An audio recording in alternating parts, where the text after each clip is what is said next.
മുഖ്യമന്ത്രി പിണറായി വിജയന്റെ മകൾ ടി വീണ ഉൾപ്പെട്ട മാസപ്പടി ഇടപാടിൽ വിജിലൻസ് കോടതി ഉത്തരവിനെതിരെ മാത്യു കൂടനാടൻ എം നൽകിയ റിവിഷൻ ഹർജി ഹൈക്കോടതി ഇന്ന് വീണ്ടും പരിഗണിക്കും. മുഖ്യമന്ത്രി ഉൾപ്പെടെയുള്ളവർക്ക് എതിരെ അന്വേഷണം നിരസിച്ച വിജിലൻസ് കോടതി ഉത്തരവ് റദ്ദാക്കണമെന്നാണ് കുഴൽനാടൻ്റെ ആവശ്യം. ഹർജിയിൽ നടപടിക്രമങ്ങൾ പാലിച്ചിട്ടില്ല എന്നാണ് സർക്കാരിൻ്റെ നിലപാട്. എസ് ശ്രീകാന്ത് കൊച്ചിയിൽ നിന്നും വിവരങ്ങൾ തരുന്നു. ഗുഡ് മോർണിംഗ് ശ്രീകാന്ത്, പറയൂ. Very good morning S K N.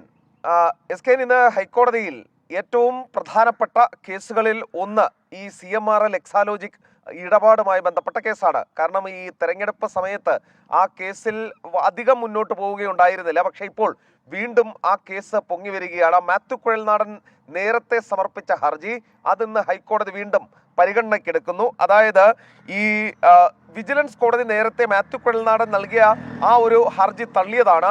അതിനെതിരെ സമർപ്പിച്ച റിവിഷൻ ഹർജിയാണ് ഇന്ന് കോടതിയുടെ പരിഗണനയിൽ വരുന്നത്.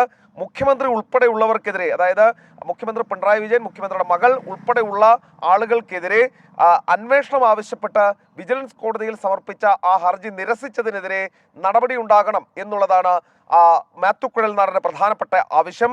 മാത്രമല്ല, കുഴൽനാടൻ്റെ ഹർജിയിൽ നിലവിലിപ്പോൾ സർക്കാരിനെ കക്ഷി ചേർത്തിട്ടില്ല. അതിൽ സർക്കാർ ഭാഗം അഭിഭാഷകനും എതിർപ്പ് അറിയിച്ചിട്ടുണ്ട്. സർക്കാരിനെ കക്ഷി ചേർത്താൽ മാത്രമേ തങ്ങൾക്ക് സർക്കാരിൻ്റെ നിലപാട് അറിയിക്കാൻ സാധിക്കൂ എന്നുള്ള കാര്യം സർക്കാർ ഭാഗം അഭിഭാഷകനും പറഞ്ഞിട്ടുണ്ട്. മാത്രമല്ല, ഹർജിയിൽ നടപടിക്രമങ്ങൾ പാലിച്ചിട്ടില്ല എന്ന് സർക്കാർ ഇപ്പോൾ കോടതിയിൽ അറിയിക്കുകയും ചെയ്തിട്ടുണ്ട്. അതേസമയം താൻ നൽകിയ തെളിവുകൾ പരിശോധിക്കാതെയാണ് വിജിലൻസ് കോടതി ഉത്തരവിട്ടതെന്നും മുഖ്യമന്ത്രിയുടെ മകൾ ഉൾപ്പെടെയുള്ളവർക്കെതിരെ ആരോപണം ഉന്നയിക്കുമ്പോൾ അത് രാഷ്ട്രീയ പ്രേരിതമാണ് എന്ന് പറഞ്ഞ് ഹർജി തള്ളാൻ സാധിക്കില്ല എന്നുമാണ് മാത്യു കുഴൽനാടൻ ഇപ്പോൾ കോടതിയിൽ ചൂണ്ടിക്കാണിക്കുന്നത്. കാത്തിരുന്ന് കാണാം, മാത്യു കുഴൽനാടൻ്റെ ആവശ്യം കോടതി അംഗീകരിക്കുമോ അതോ നേരത്തെ വിജിലൻസ് കോടതി ഇറക്കിയ ഉത്തരവ് അത് ഹൈക്കോടതിയും ഉയർത്തിപ്പിടിക്കുമോ എന്നുള്ള കാര്യം. S K.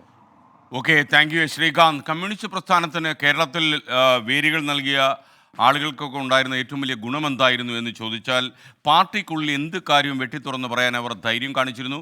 അത് പാർട്ടി അംഗങ്ങളുടെ ഒരു അവകാശമായി കണ്ടിരുന്നു. എന്നാൽ പല കമ്മ്യൂണിസ്റ്റ് പ്രസ്ഥാനങ്ങൾ ഉൾപ്പെടെ കോൺഗ്രസ് പ്രസ്ഥാനം ഉൾപ്പെടെ പല പാർട്ടിയിലും നേതൃത്വത്തിൻ്റെ വീഴ്ചകളെ അനാവരണം ചെയ്യാനും തുറന്നു പറയാനും പാർട്ടി അണികളും ഈ പാർട്ടി കമ്മിറ്റികളിലുള്ള ആളുകൾ തയ്യാറാകുന്നില്ല. പാർലമെൻ്ററി മോഹമുള്ള പല ആളുകളും ഭാവിയിൽ തങ്ങളെ വെട്ടിനിരത്തും എന്ന് ഭയമുള്ളതുകൊണ്ട് പലപ്പോഴും ആര് പറയും, ആര് പൂച്ചയ്ക്ക് മണി കെട്ടുമെന്ന കാര്യത്തിൽ ശങ്കിച്ച് നിൽക്കുന്ന കാഴ്ചയാണ് കേരളത്തിൽ കുറച്ചു കാലമായി കണ്ടുവരുന്നത്. അതിൻ്റെ പരാജയമാണ് കേരളത്തിൽ ഈ കഴിഞ്ഞ തെരഞ്ഞെടുപ്പിൽ പല പാർട്ടിക്കാർക്കും ഉണ്ടായത് എന്നുകൂടി പറയുന്നു. നേതൃത്വത്തോട് പാർട്ടി കമ്മിറ്റികളിലെങ്കിലും അഭിപ്രായം പറയാൻ ഇവർ തയ്യാറായില്ലെങ്കിൽ പിന്നെ എന്ത് രാഷ്ട്രീയ സൗന്ദര്യമാണ് ഇവരുടെ ജീവിത പന്ഥാവിലുള്ളത് എന്ന് ഞാൻ ആലോചിച്ച് നോക്കുന്നു.